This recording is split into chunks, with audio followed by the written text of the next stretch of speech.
কালী পূজাতে ছাগ বলি দেওয়া মানে নাকি ষড়রিপুকে নাকি বলি দেওয়া। এ তো একেবারে মিথ্যা কথা, সম্পূর্ণ মিথ্যা কথা এসব।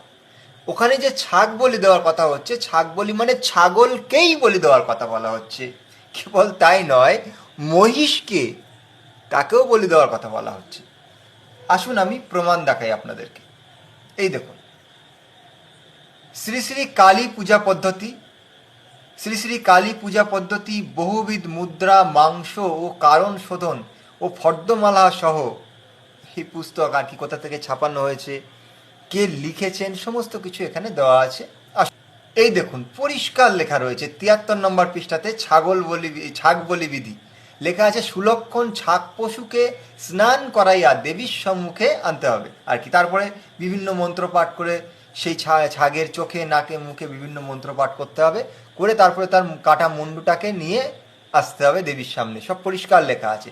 তারপরে দেখুন মহিষ বলি বিধি, এখানে মহিষকে কিভাবে বলি দিতে হবে এবং মহিষের মাথাটাকে কিভাবে নিয়ে আসতে হবে তার পুরো পদ্ধতি দেওয়া আছে। তাহলে কেন মানুষকে ধোঁকা দেওয়া হচ্ছে?